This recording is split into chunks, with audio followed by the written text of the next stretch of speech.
किया और यवनों के आक्रमण से उत्पन्न स्थिति का सामना भविष्य में कैसे किया जाए, इसका निराकरण निकालने का प्रयत्न किया। बिहार का एक उपेक्षित राजवंश है, इस्लाम के विरुद्ध सनातन युद्ध को जिंदा रखने वाला एक वंश है। पटना के आसपास के नाम बड़े महत्वपूर्ण हैं।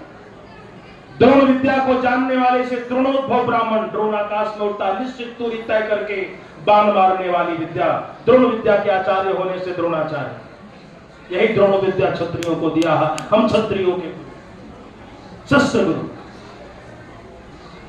मंगला राय का नाम आपने लिया था। मैं आपको एक बात बताऊं, मंगला राम हरियाणा में पढ़ाए जाते हैं, गाजीपुर में नहीं जानते हैं लोग कि कौन मंगला राय थे।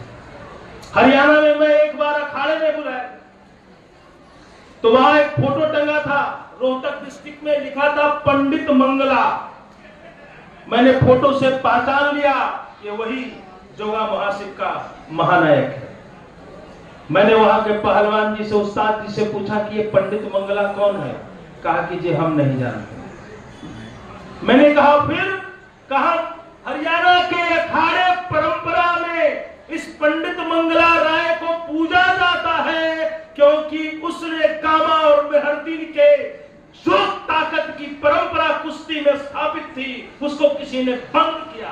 ये मिथक को भंग किया कि मुसलमान एक पहलवान है, वह पंडित मंगला राय था।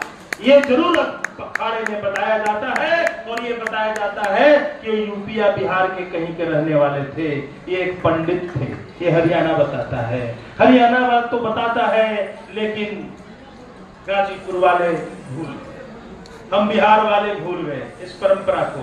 बिहार में एक गांव है, कुश्ती की परंपरा की बात आई है तो कह दो, एक गांव 11 अखाड़ा बृहद ही ये गांव देवघर में मंदिर खंड खंड होकर बिखरा था। 2 पुजारी बुलाए गए, पंडित पृथु ठाकुर, पंडित जय ठाकुर मिथिला से। उन दोनों को 1.25 लाख एकड़ की जमींदारी भूमि अग्रहार मिला किस तीर्थ का उद्धार करने के लिए, वैद्यनाथ के तीर्थ का उद्धार करने के लिए। और उनको एक बृहद ही गांव मिला, विशाल हृदय वाले ब्राह्मणों का गांव मिला। उस गांव का नाम बढ़िया है और वहां 11 अखाड़े थे, ऐतिहासिक। उसको छोटी अयोध्या कहा जाता है।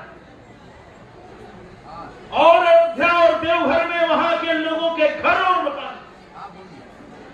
आइए, अयोध्या की बात चल रही है, कृष्ण जन्मभूमि की बात चलेगी, बनारस की बात चलेगी।